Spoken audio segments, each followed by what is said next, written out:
નમસ્કાર વિદ્યાર્થી મિત્રો, આજે આપણે ધોરણ 11 માં ચેપ્ટર નંબર 5 માં પુષ્પ વિશે આપણે અભ્યાસ કરીશું. હવે ગઈકાલના લેક્ચરમાં આપણે પુષ્પ વિન્યાસ વિશે ચર્ચા કરી ગયા. પુષ્પ વિન્યાસ બે પ્રકારના જોવા મળે છે, પરિમિત પુષ્પ વિન્યાસ, અપરિમિત પુષ્પ વિન્યાસ. તેને આપણે તફાવત તરીકે કાલે ચર્ચા કરેલી હતી.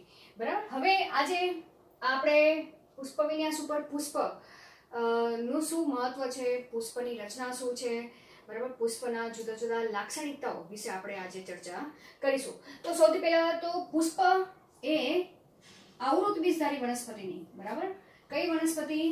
આવૃત બીજધારી વનસ્પતિ ના નું શું છે? પ્રજનન અંગ છે. બરાબર, પ્રજનન અંગ છે. હવે પ્રજનન અંગ છે એટલે કે એનો મતલબ ખબર પડી તમને શું કહેવા માંગે છે કે આવૃત બીજધારી વનસ્પતિમાં જે પ્રજનનની પ્રક્રિયા થાય છે એ પ્રજનનની પ્રક્રિયામાં પુષ્પ એ પ્રજનન અંગ તરીકે વર્તે છે. એટલે કે પ્રજનનની બધી જ પ્રક્રિયા પુષ્પની અંદર થતી જોવા મળે છે. એટલે કે અંતઃફલનની પ્રક્રિયા થતી જોવા મળે છે. બરાબર. હવે આ જે પ્રજનન અંગ તરીકે પુષ્પ એ લિંગી પ્રજનનની ક્રિયા કરે છે. બરાબર, ખ્યાલ આવી ગયો? કઈ પ્રક્રિયા કરે છે? લિંગી પ્રજનનની પ્રક્રિયા, કે વનસ્પતિમાં લિંગી પ્રજનનની પ્રક્રિયામાં પુષ્પ એક મહત્વનો ભાગ ભજવે છે. એટલે કે પ્રજનન અંગ તરીકે વર્તે છે. હવે પુષ્પની આપણે બીજી લાક્ષણિકતા વિશે વાત કરીએ તો પુષ્પ ક્યાં ઉગે છે? બરાબર, શેના ઉપર ઉગે છે તેના અનુલક્ષીને વાત કરવા જાય તો પુષ્પનો જે વૃંત આકારનો ભાગ છે, વૃંત આકારના ભાગને શું કહેવામાં આવે છે? પુષ્પ દંડ તરીકે ઓળખવામાં આવે છે. એટલે કે જે સ્ટોક આવેલું છે તે સ્ટોકને શેના તરીકે ઓળખવામાં આવે છે? પુષ્પ દંડ તરીકે ઓળખવામાં આવે છે. અને જે પુષ્પ દંડ ઉપરનો જે ફૂલેલો ભાગ છે, બરાબર, અહીંયા શું કહે છે? પુષ્પ દંડ ઉપરનો જે ફૂલેલો ભાગ છે, ફૂલેલો ભાગ, જેને પુષ્પાસન તરીકે ઓળખવામાં આવે છે. બરાબર, તો યાદ રહી જશે પુષ્પાસન કોને કહેવાય? પુષ્પદંડનો ફૂલેલો જે ભાગ છે તેને પુષ્પાસન કહેવાશે. અને પુષ્પદંડ કોને કહેવાય? કે પુષ્પનો જે સ્ટોકનો ભાગ છે એટલે કે વૃંતનો ભાગ છે તેને પુષ્પદંડ તરીકે ઓળખવામાં આવે છે. જેમ કે આપણે અહીંયા કરવા જઈએ તો આ રીતે પુષ્પદંડ છે. બરાબર, અને તેની ટોચના ભાગે આ રીતે ફૂલેલો ભાગ આવેલો હોય છે. બરાબર, તો આ ભાગને શું કહેવાશે? પુષ્પાસન કહેવાશે. બરાબર, ટોચનો ભાગ. આને તો શું કહેવાશે? પુષ્પદંડ કહેવાશે. ખ્યાલ આવી ગયો? અને આ જે પુષ્પદંડ ઉપર શું કહેવામાં આવે છે? પુષ્પદંડ પર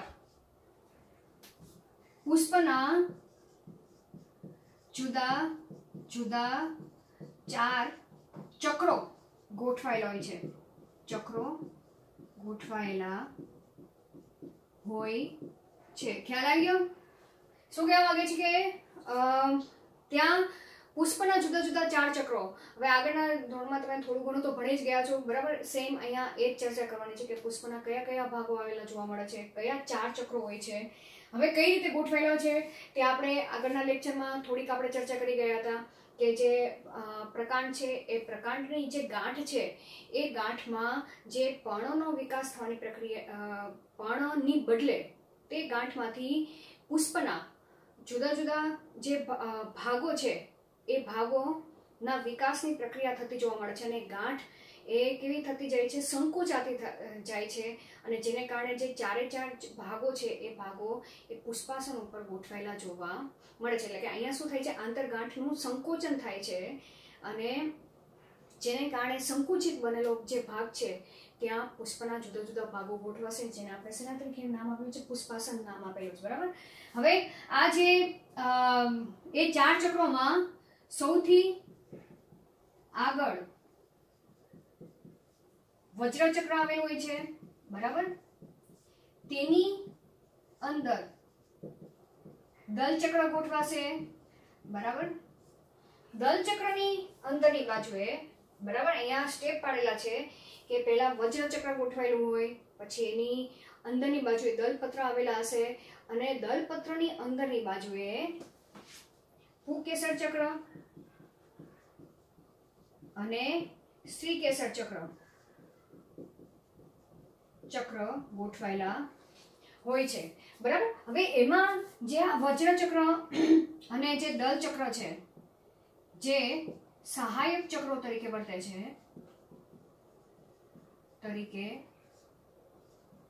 છે બરાબર. જ્યારે પુકેસર ચક્ર અને શ્રીકેસર ચક્ર એ લિંગી પ્રજનન અંગ તરીકે વર્તે છે. ખ્યાલ આવી ગયો? શેના તરીકે વર્તે છે? લિંગી પ્રજનન અંગો તરીકે વર્તે છે. એમાં પુકેસર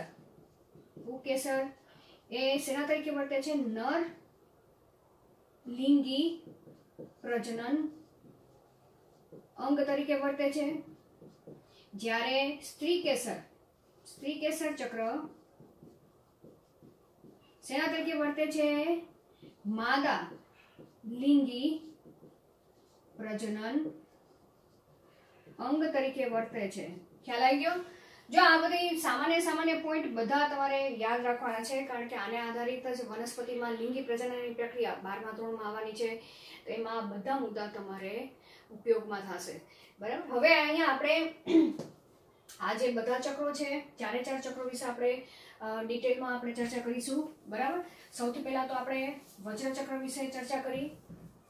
હવે આપણે સહાયક ચક્રો વિશે ચર્ચા કરી. સહાયક ચક્રો, તો સહાયક ચક્રોમાં સૌથી પહેલા તો આપણે વજ્રચક્ર વિશે આપણે ચર્ચા કરી. બરાબર. અને અહીંયા આપણે દલચક્ર વિશે ચર્ચા કરી. ખ્યાલ આવી ગયો? આપણે પુષ્પના ભાગો વિશે ચર્ચા કરી છે. બરાબર. ચલો, વજ્રચક્ર એ પુષ્પનો સૌથી બહારનું ચક્ર છે. બરાબર. આપણે બેને આ રીતે જ વ્યાખ્યાયિત કરશું. પુષ્પનું સૌથી બહાર આવેલું ચક્ર છે. ખ્યાલ આવી ગયો? એ આપણે પુષ્પની આપણે રચના કે તેને પુષ્પ કેવું દેખાય છે તમને આ લેક્ચરના એન્ડમાં તમને ચર્ચા કરાવીશ. બરાબર. ચલો, હવે વજ્રચક્ર શેનું બનેલું છે? તો વજ્રચક્ર એ વજ્રપત્રોથી બનેલું છે. શેનાથી? વજ્રપત્રોથી બનેલ રચના છે. ખ્યાલ આવી ગયો? આપણે રચના વિશે વાત કરી કે ચક્ર એટલે કે ગોળાકાર રીતે વજ્રચક્ર ગોળાકાર રીતે ગોઠવાયેલું છે, પણ એ શેનું બનેલું છે? તો તે વજ્રપત્રનું બનેલું છે. બરાબર. હવે આ વજ્રપત્ર અહીંયા શું કીધું છે? વજ્રપત્ર એ શેના બનેલા છે? તો વજ્રપત્ર એ પર્ણસદૃશ્ય, બરાબર, પર્ણસદૃશ્ય એટલે શું? કે એ તમને લીલા રંગના જોવા મળશે. બરાબર. અને લીલા રંગની સાથે સાથે ખાસ કરીને પર્ણ જેવા જ લીલા જોવા મળશે અને પર્ણ જેવું જ તે કાર્ય કરતા જોવા મળે છે. બરાબર. પર્ણનું કાર્ય શું છે? પ્રકાશ સંશ્લેષણનું. તો વજ્રપત્રમાં પણ લીલો ભાગ આવેલો છે કે જે થોડો ઘણો તે પોતાનો ખોરાક બનાવી શકે છે એ ભાગ. બરાબર. તો અહીંયા આપણે લખી શકીએ લીલો અને પર્ણ સદૃશ્ય છે.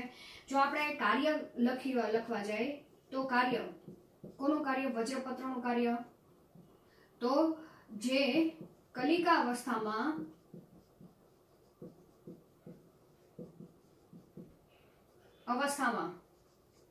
પુષ્પનું શું કરે છે? રક્ષણ કરે છે. ખ્યાલ આવી ગયો? કે પુષ્પ જ્યારે કળી અવસ્થામાં હોય ત્યારે વજ્રપત્રો એ તેની ફરતે વીંટળાઈ જશે. એ તો તમે કળી અવસ્થા તમારે જોઈ લેવાની. બરાબર.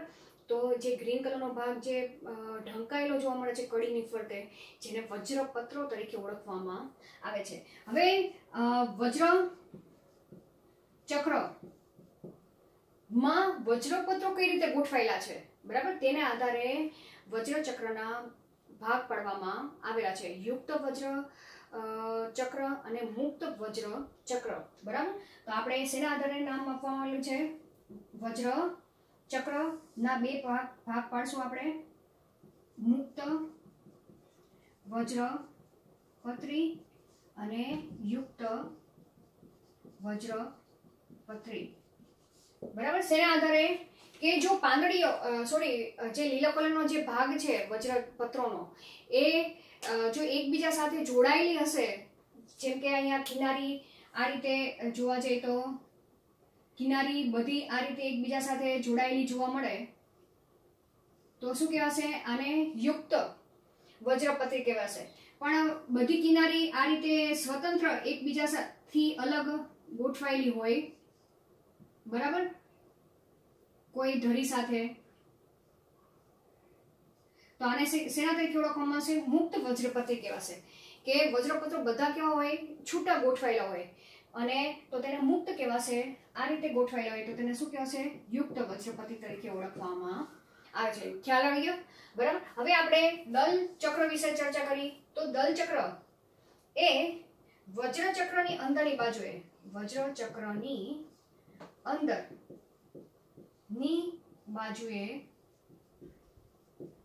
ગોઠવાયેલ છે. બરાબર.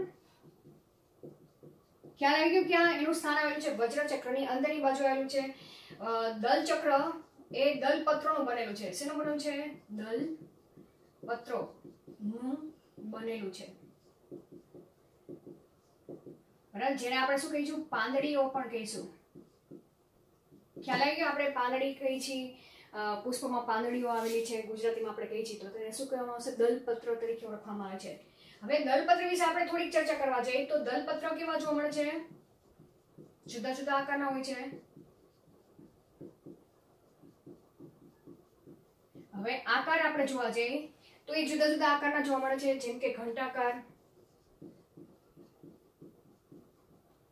એવી જ રીતે આપણે જોવા જઈએ તો ચંપુ આકારના, બરાબર. એના સિવાય ખાસ કરીને રચના જોવા જઈએ તો નલિકાકાર, પછી ગરણી આકારના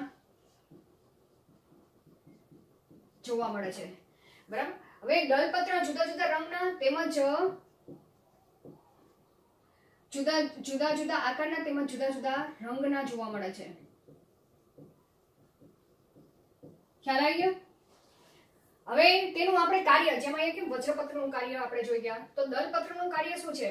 કાર્ય આપણે જોવા જઈએ તો જે કીટકોને શું કરે છે? આકર્ષે છે. જેને કારણે શું થાય છે? પરાગનયનની ક્રિયા જોવા મળે છે. બરાબર. પરાગનયન શું છે એ આપણે 12મા ધોરણમાં આને લગતું સંપૂર્ણ ચેપ્ટર આવેલું છે. પરાગનયનની ક્રિયા એટલે કોઈ પુષ્પની પરાગરજ પુકેસર માંથી સ્ત્રીકેસરના પરાગાસન ઉપર સ્થાપિત થાય, બરાબર, તો તેને પરાગનયનની ક્રિયા કહેવામાં આવે છે. પણ અહીં દલપત્રોનું શું કામ છે? તો દલપત્ર એક તો કેવા હોય છે? આકર્ષક હોય છે, જુદા જુદા રંગના જોવા મળે છે, અને તેની અંદર મધુરસ પણ આવેલો હોય છે, જેના કારણે કીટકો તેના તરફ આકર્ષાય અને કીટકો ત્યાં બેસે, અને તેના ઉપાંગો દ્વારા જે પરાગરજ આવેલી છે તે પરાગરજ દ્વારા પરાગનયનની ક્રિયા પુષ્પમાં સંભવ બને છે. બરાબર. તો અહીંયા દલચક્રનું આ એક મહત્વનું કાર્ય છે. પરાગનયનની ક્રિયા કરવા માટે કીટકોને આકર્ષવાનું કાર્ય કરે છે. ચલો, એને આધારે પણ દલચક્રમાં જે દલપત્રો છે તે પણ જુદી જુદી રીતે ગોઠવાયેલા હોય છે, અને તેને આધારે અહીંયા પણ સેમ વજ્રચક્રની જેમ બે પ્રકાર પાડવામાં આવેલા છે. દલચક્ર મુક્ત દલપત્રી અને યુક્ત દલપત્રી.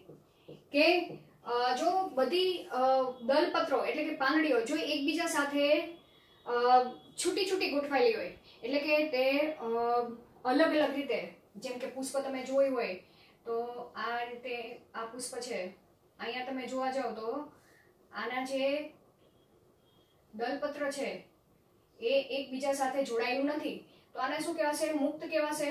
બરાબર. પણ માનો કે એક આપણે પુષ્પ લઈ, ઘંટાકાર લઈ, તો જેમાં પાંદડીઓ આ રીતે ગોઠવાયેલી હોય, બરાબર, તો આને શું કહેવાશે? યુક્ત દલપત્રી તરીકે તેને ઓળખવામાં આવે છે, બરાબર. તો અહીંયા આપણે સહાયક ચક્રો વિશે ચર્ચા કરી ગયા, બરાબર. પાછળ આપણે લિંગી અંગો તરીકે પુકેસર ચક્ર અને સ્ત્રીકેસર ચક્ર વિશે આપણે ચર્ચા કરશું, પણ તેની પહેલા આપણે પુષ્પની બીજી લાક્ષણિકતા વિશે પણ ચર્ચા કરી નાખી, બરાબર. અહીંયા એક પોઈન્ટ પણ ચર્ચા કરી નાખી કે પુષ્પમાં જો બંને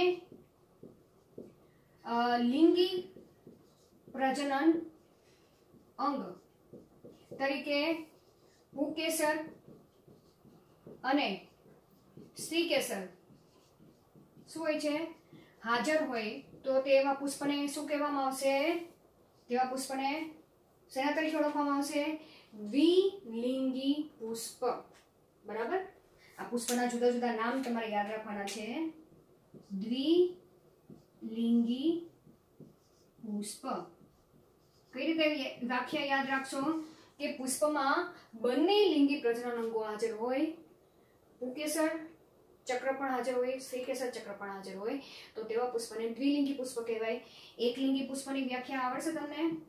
એકલિંગી પુષ્પ, બરાબર. આને આપણે ઉભયલિંગી પણ કહેવાશે, બરાબર. દ્વિલિંગી ને ઉભયલિંગી પણ કહેવાશે. ચલો આની વ્યાખ્યા તમે આ રીતે જ યાદ રાખશો. પુષ્પમાં બે માંથી કોઈ એક જ પ્રજનન અંગ હાજર હોય તો, એટલે કે કાં તો સ્ત્રીકેસર હાજર હોય કાં તો પુકેસર હાજર હોય, તો તેવા પુષ્પને એકલિંગી પુષ્પ તરીકે ઓળખવામાં આવે છે. તો ચલો અહીંયા આપણે આ બધી ફિનોમિના તમારે યાદ રાખવાની છે. હવે આપણે પુષ્પની સંમિતિના આધારે તેના પ્રકાર પાડવામાં આવેલા છે, તેના વિશે આપણે ચર્ચા કરી. હવે પુષ્પને સંમિતિના આધારે, બરાબર, સંમિતિના આધારે પુષ્પના આપણે પ્રકારો વિશે આપણે ચર્ચા કરી જશું, અને તેને આધારે તેને 3 ભાગમાં વિભાજિત કરવામાં આવ્યા છે. નિયમિત કે અરીય પુષ્પ, અનિયમિત કે દ્વિઅરીય પુષ્પ, બરાબર, સંમિતિ ધરાવતા પુષ્પ અને અસમિતીય પુષ્પ, બરાબર. તેના વિશે આપણે ચર્ચા કરશું. તો નિયમિત પુષ્પ કે અરીય પુષ્પ કોને કહેવામાં આવશે? સંમિતિના આધારે આપણે પ્રકાર પાડેલા છે કે પુષ્પને જો કેન્દ્રમાંથી પસાર થતી કોઈ પણ ત્રિજ્યાએથી કાપવામાં આવે તો તે બે સરખા ભાગોમાં વિભાજિત થાય છે, તો તેવા પુષ્પને નિયમિત કે અરીય પુષ્પ તરીકે ઓળખવામાં આવે છે. ખ્યાલ આવી ગયો? કઈ રીતે વ્યાખ્યા યાદ રાખશો કે જ્યારે પુષ્પને કેન્દ્રમાંથી પસાર થતી કોઈ પણ ત્રિજ્યાએથી કાપવામાં આવે તો તે પુષ્પ બે સરખા ભાગોમાં વિભાજિત થાય છે, તો તે પુષ્પને નિયમિત પુષ્પ તરીકે ઓળખવામાં આવે છે. જનરલી આ પુષ્પ મોટે ભાગે તમે જોવા જાઓ તો કેવું જોવા મળશે? આવી રીતના રાઉન્ડ શેપમાં હશે, બરાબર. તો જ તમે તેને ધરીએથી કાપો, કોઈ પણ ત્રિજ્યાએથી આ રીતે આમ કાપો, બરાબર, તો બે સરખા ભાગમાં વિભાજિત થાય છે. અથવા તો તમે આ ધરીએથી કાપો અથવા તો તમે આ ધરીએથી કાપો, તો આ પુષ્પ મોટે ભાગે કેવું જોવા મળશે? રાઉન્ડ શેપમાં જોવા મળશે. અને છૂટા પડેલા ભાગો, હવે તમે કોઈ પણ ધરીએથી, ઘણી બધી ધરીએથી કાપો તો પણ આ બધા ભાગો તમને કેવા દેખાય છે? સરખા દેખાય છે, બરાબર. અથવા તો એક જ ધરીએથી કાપો તો પણ તે બે સરખા ભાગમાં વિભાજિત થાય છે. એટલે અહીંયા નામ આપેલું છે નિયમિત કે અરીય પુષ્પ નામ આપવામાં આવ્યું છે, બરાબર. ઉદાહરણ તરીકે જોવા જઈએ તો ધતુરાનું પુષ્પ છે. ધતુરાનું પુષ્પ તો તમને રોડ ઉપર પણ ગમે ત્યાં તમને વ્હાઇટ કલરનું તમને નળાકાર આકારનું પુષ્પ સફેદ રંગનું જોવા મળશે, બરાબર. રોડ ઉપર આના ધતુરાના પુષ્પ ઘણા બધા ઉગેલા જોવા મળે છે, તો એને પણ તમે જોઈ શકો. તેની સંમિતિના આધારે એ તમને નિયમિત સંમિતિ ધરાવતા રચના ધરાવતા જોવા મળશે પુષ્પ. એવી જ રીતના રાઈનું પુષ્પ છે, મરચાનું પુષ્પ છે, બરાબર. ચલો હવે અનિયમિત પુષ્પ કોને કહેવાશે? અથવા તો દ્વિઅરીય શબ્દ વાપરેલો છે, બરાબર, કે પુષ્પને માત્ર એક જ લંબ ધરીએથી કાપવામાં આવે, બરાબર. શું શબ્દ વાપરેલો છે? માત્ર એક જ ધરીએથી, પણ એ ધરી કેવી હોય? લંબ અક્ષમાંથી પસાર થતી હોય. તો જે બે ભાગ પડે છે પુષ્પના, તે બે ભાગ સરખા પડે છે કે બે સરખા ભાગમાં વિભાજિત થાય છે, તો આ પુષ્પને અનિયમિત પુષ્પ તરીકે ઓળખવામાં આવે છે. જનરલી તમે જોવા જાઓ તો એ પુષ્પ લગભગ આવું હોઈ શકે, બરાબર, મારા ખ્યાલથી, કે એને તમે મધ્ય અક્ષમાંથી પસાર કરો ધરી તો જ તે બે સરખા ભાગમાં વિભાજિત થાય, બરાબર. પણ જો તમે કોઈ પણ ધરીએથી કટિંગ કરો, મધ્ય અક્ષ સિવાય નહીં, તો તે સરખા ભાગમાં વિભાજિત થશે નહીં. તો અહીંયા શું યાદ રાખવાનું, માત્ર એક જ લંબ ધરીએથી પસાર કરવામાં આવે તો બે સરખા ભાગમાં વિભાજિત થાય, તો તેવા પુષ્પને અનિયમિત પુષ્પ અથવા તો દ્વિઅરીય પુષ્પ તરીકે ઓળખવામાં આવે છે. ઉદાહરણ તરીકે વાલ, ગલતોરો, ગુલમોહર ના પુષ્પ એ અનિયમિત સમિતિ ધરાવતા જોવા મળે છે. સોરી, ઓકે, બરાબર. ચલો હવે અસમિતીય પુષ્પ એટલે શું કે જ્યારે પુષ્પ ને કોઈ પણ ધરીએથી, લંબ ધરીએથી પણ કાપો અથવા તો કોઈ પણ ધરીએથી તમે કાપો તો છૂટા પડેલા ભાગો એ સરખા હોતા નથી, તો તેવા પુષ્પને અસમિતીય પુષ્પ તરીકે ઓળખવામાં આવે. તો તેની તમે કદાચ રચના આપણે અંદાજિત જોવા જઈએ તો એ પુષ્પ લગભગ કેવું હશે, આ રીતે અનિયમિત આકારનું હશે, બરાબર. અને જેને કારણે તમે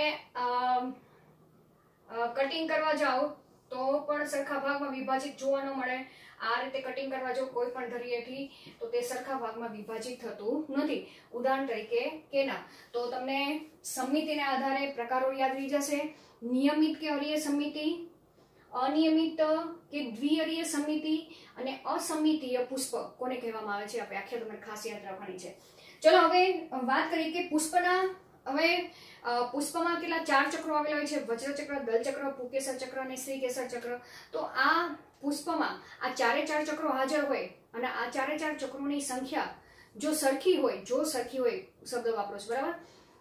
કાં તો કોઈ પુષ્પમાં આ 4 ચક્રોની સંખ્યા 3 માં જોવા મળે છે, અમુક પુષ્પમાં 4 ચક્રોની સંખ્યા 4 હોઈ શકે છે, કાં તો 5 હોઈ શકે છે, બરાબર. તો તેને આધારે તે પુષ્પને આપણે શું નામ આપશું, જો 4 ચક્રોની સંખ્યા 3 હોય તો તેવા પુષ્પને ત્રિઅવયવી પુષ્પ કહેવામાં આવશે. જો 4 ચક્રો પુષ્પમાં તેની સંખ્યા 4 હોય તો તે પુષ્પને ચતુઅવયવી પુષ્પ કહેવામાં આવે છે. જો 4 ચક્રોની સંખ્યા 5 હોય તો તેને પંચાવયવી પુષ્પ તરીકે ઓળખવામાં આવે છે. તો નામ યાદ રહી જશે. શેને આધારે નામ આપવામાં આવેલા છે, ત્રિઅવયવી, ચતુઅવયવી અને પંચાવયવી, કે તેમાં રહેલા ચક્રોની સંખ્યા કેટલી છે તેને આધારે નામ.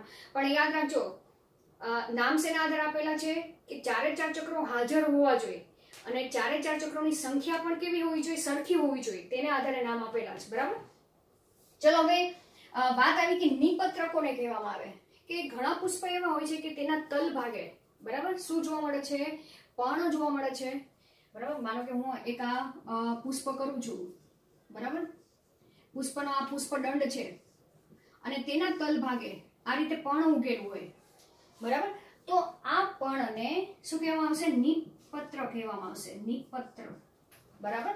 તો નિપત્રની વ્યાખ્યા શું કહીશું કે પર્ણના તલ ભાગે, બરાબર, તલ ભાગ કેવો થઈ ગયો હોય, સંકુચિત થઈ ગયો હોય અને ત્યાં જો પર્ણ ગોઠવાયેલું હોય તો તે પર્ણને નિપત્ર કહેવાશે. અને નિપત્ર ધરાવતા આખા પુષ્પને નિપત્ર યુક્ત પુષ્પ કહેવામાં આવશે, બરાબર. શું કહેવામાં આવશે, નિપત્ર યુક્ત પુષ્પ કહેવામાં આવશે. પણ જો પુષ્પના તલ ભાગે નિપત્ર ન હોય, આવું કોઈ નિપત્ર ન હોય, બરાબર, તો તેવા પુષ્પને શું કહેવાશે, અનિપત્રી પુષ્પ તરીકે ઓળખવામાં આવે છે.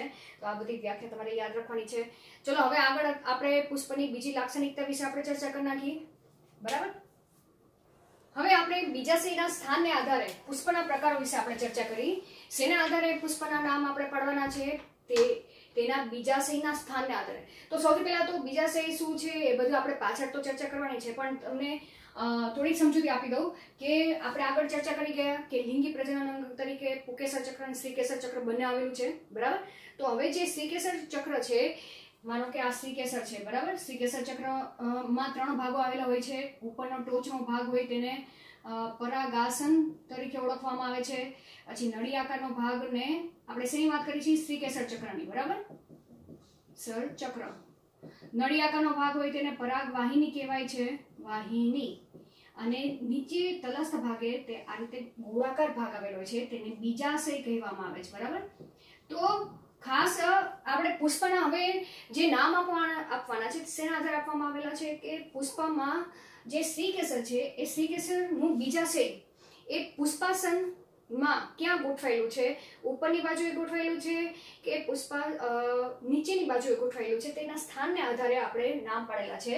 તો આપણે અહીંયા વર્ગીકરણ શેના આધારે આપવામાં આવ્યું છે તેને આપણે સ્પષ્ટ રીતે વ્યાખ્યાયિત કરી. શું કીધું છે? પુષ્પાસન પર બીજાશયની સાપેક્ષે. શેના આધારે? બીજાશયની સાપેક્ષે. કોને? બીજાશયની સાપેક્ષે વજ્રચક્ર, દલચક્ર, પુકેસર ચક્ર, 4 ચક્રો આવેલા છે, બરાબર. એમાં બીજાશયની સાપેક્ષે આ 3 ચક્ર ક્યાં ગોઠવાયેલા છે, બરાબર, તેના સ્થાન ક્યાં આવેલા છે, કોની સાપેક્ષે? બીજાશયની સાપેક્ષે. તેને આધારે પુષ્પના પ્રકાર પાડવામાં આવેલા છે. અધોજાયી પુષ્પ, પરિજાયી પુષ્પ અને ઉપરીજાયી પુષ્પ, બરાબર. તો સૌથી પહેલા આપણે અધોજાયી પુષ્પ વિશે આપણે વાત કરી. અધોજાયી પુષ્પ એટલે શું? કે અધોજાયી પુષ્પમાં પુષ્પાસનના ટોચના ભાગે, શબ્દ આ યાદ રાખજો, ક્યાં આવેલું છે? બીજાશય. પુષ્પાસનના ટોચના ભાગે સ્ત્રીકેસર ગોઠવાયેલું હોય, બરાબર. આ રીતે જો આ પુષ્પાસન છે, આ પુષ્પાસન દેખાય છે અહીંયા. પુષ્પાસન એટલે કયો ભાગ? પુષ્પદંડનો ઉપરનો ટોચનો ભાગ, બરાબર, જેને પુષ્પાસન કહેવાય. એ પુષ્પાસનના ટોચના ભાગે આ તમને અહીંયા દેખાય છે, આ શું છે? શ્રીકેસર છે. શ્રીકેસર ગોઠવાયેલું હોય, બરાબર. જ્યારે બાકી બધા ચક્રોમાં કયા આવશે? વજ્રચક્ર, દલચક્ર, પુકેસર ચક્ર. એ ક્યાં ગોઠવાયેલા છે? આ શ્રીકેસરની નીચેની બાજુએ દેખાય છે અહીંયા, આ પુકેસર ચક્ર. પછી આ જે બીજાશય છે, આ બીજાશય છે, બરાબર. આ શ્રીકેસર ચક્ર છે, શ્રીકેસર, બરાબર. આ બીજાશય છે. તો બીજાશયની નીચેની બાજુએ પુકેસર ગોઠવાયેલું છે, તેની નીચેની બાજુએથી આ દલપત્ર એટલે કે પાંદડી ગોઠવાયેલી જોવા મળે છે. તો અને આ ગ્રીન કલર, હંમેશા ગ્રીન કલર એ વજ્રચક્ર દર્શાવેલું છે, બરાબર. તો અહીંયા તમે જોશો તો બીજાશય ઉચ્ચસ્થ છે. શું કહેવામાં આવે છે? આવા પુષ્પમાં બીજાશય ઉચ્ચસ્થ હોય છે, એટલે કે ઉપરની બાજુએ ગોઠવાયેલું હોય છે, અને બાકી બધા ચક્ર બીજાશયની નીચેની બાજુએ ગોઠવાયેલા હોય. તો તેવા પુષ્પને અધોજાયી પુષ્પ તરીકે ઓળખવામાં આવે છે. વિરુદ્ધ યાદ રાખવાનું છે. બીજાશય ઉપર તો પુષ્પ અધોજાયી, બરાબર. ઉદાહરણ તરીકે રાય, જાસૂદ અને ધતુરાના પુષ્પમાં ધતુરાનું પુષ્પ એ અધોજાયી પુષ્પ કહેવાશે અને તેનું બીજાશય ઉચ્ચસ્થ છે. ચલો પરિજાયી પુષ્પ. પરિજાયી પુષ્પમાં જે પુષ્પાસન છે તે બીજાશયને અડધું ઢાંકે છે, બરાબર. અને બીજાશય પુષ્પાસનમાં મધ્યમાં ગોઠવાયેલું જોવા મળે છે. તો અહીંયા તમે જોશો, જો આ પુષ્પાસન છે, પુષ્પાસન, બરાબર. હવે અહીંયા આ શું છે? બીજાશય છે. તો અહીંયા તમે જોશો તો બીજાશય એ અડધું ઢંકાયેલું જોવા મળે છે. અહીંયા હું તમને આ રીતે દર્શાવ્યું, બરાબર. અડધું ઢંકાયેલું છે પુષ્પાસન વડે, બરાબર. અને ક્યાં ગોઠવાયેલું છે? મધ્યમાં જ ગોઠવાયેલું છે બીજાશય. આ વચ્ચોવચ્ચ ગોઠવાયેલું છે મધ્યમાં, બરાબર. હવે તે જ સ્થાને પુષ્પના બીજા બધા ભાગો, એટલે જ્યાં આ અડધું ઢંકાયેલું છે, બરાબર, અને તે જ જગ્યાએ, એટલે અહીંયા તમે જોશો તો પુકેસર ચક્ર, દલપત્ર, વજ્રચક્ર એ બધા બધા સળંગ એક લાઈનમાં તમને ગોઠવાયેલા જોવા મળશે, બરાબર. તો અહીંયા દેખાય છે. તો આવા પુષ્પને શેના તરીકે ઓળખવામાં આવે છે? તેના પુષ્પમાં બીજાશય અડધું અંદર ગોઠવાયેલું છે પુષ્પાસનની અંદર, અને અડધું બીજાશય એ પુષ્પાસનની બહારની બાજુએ ગોઠવાયેલું છે, બરાબર. તો તેવા પુષ્પને પરિજાયી પુષ્પ તરીકે ઓળખવામાં આવે છે. જેમ કે જરદાલુ, ગુલાબ, આલુનું વૃક્ષ અને ગલતરો એ પરિજાયી પુષ્પ તરીકે ઓળખવામાં આવે છે. ચલો છેલ્લો પોઈન્ટ, ઉપરીજાયી પુષ્પ. ઉપરીજાયી પુષ્પમાં બીજાશય એ પુષ્પાસનને પુષ્પાસન દ્વારા સંપૂર્ણ ઢંકાયેલું જોવા મળે છે, બરાબર. તો અહીંયા તમને દેખાય છે આ ગ્રીન કલર શું છે? પુષ્પાસન છે. આ પુષ્પાસન છે, બરાબર. આ બીજાશય છે. તો અહીંયા તમને સ્પષ્ટ દેખાય જ છે પુષ્પાસન દ્વારા બીજાશય સંપૂર્ણ ઢંકાઈ ગયું છે, બરાબર. અને પુષ્પના બાકી બધા ચક્રો એટલે વજ્રચક્ર, દલચક્ર, પુકેસર ચક્ર એ ઉપરની બાજુએ પુષ્પાસન છે તેની ઉપરની બાજુએ ગોઠવાયેલા છે, બરાબર. તો બીજાશય ક્યાં આવેલું કહેવાશે? અધસ્થ કહેવાશે. એટલે બાકી બધા ચક્ર પુષ્પાસનની ઉપરની બાજુએ, તો બીજાશય કેવું કહેવાશે? અધસ્થ કહેવાશે. અને તેને આધારે તે પુષ્પનું નામ ઉપરીજાયી પુષ્પ કહેવામાં આવેલું છે. બીજાશય અધસ્થ, બંનેમાં વિરુદ્ધ યાદ રાખવાનું છે, બરાબર. પુષ્પ ઉપરી બીજાશય અધસ્થ. જો પુષ્પ અધસ્થ તો બીજાશય ઉપરી. યાદ રાખવાનું. ઉદાહરણ તરીકે જોવા જઈએ આનું તો જામફળ, કાકડીનું પુષ્પ, સૂર્યમુખીનું કિરણ પુષ્પક એ ઉપરી જય પુષ્પના ઉદાહરણ તરીકે ઓળખવામાં આવે છે. તો આ ત્રણને મેં તમને તફાવત તરીકે દર્શાવેલા છે. તમારે આ જ રીતે યાદ રાખવાના છે. તો તમે સરળતાથી 3 પોઈન્ટ યાદ રાખી લેશો. સમજાઈ જશે. ખાસ કરીને આ ટોપિકની તમારે આકૃતિ તૈયાર કરવાની છે. આકૃતિ ઉપરથી પણ તમને લખતા આવડી જશે. બરાબર. તો અહીંયા આપણા પુષ્પનું બીજાશયને આધારે પુષ્પના પ્રકારો પાડેલા છે તે આપણે ચર્ચા કરી ગયા. હવે નેક્સ્ટ આપણે ચર્ચા કરીશું કે દલપત્ર અને વજ્રપત્ર અમુક પુષ્પમાં કેવા જોવા મળે છે, સરખા જોવા મળે છે કે તમે ડિફાઇન ન કરી શકો કે આમાં દલપત્ર કયું છે, વજ્રચક્ર કયું છે, વજ્રપત્ર કયું છે. તો તેવા પુષ્પને પરિપુષ્પ તરીકે ઓળખવામાં આવે છે. બરાબર. અને પુષ્પમાં દલપત્રો અને વજ્રપત્રોની ગોઠવણી ને કલિકાંતર વિન્યાસ તરીકે ઓળખવામાં આવે છે. તે કલિકાંતર વિન્યાસ વિશે આપણે નેક્સ્ટ લેક્ચરમાં ચર્ચા કરીશું.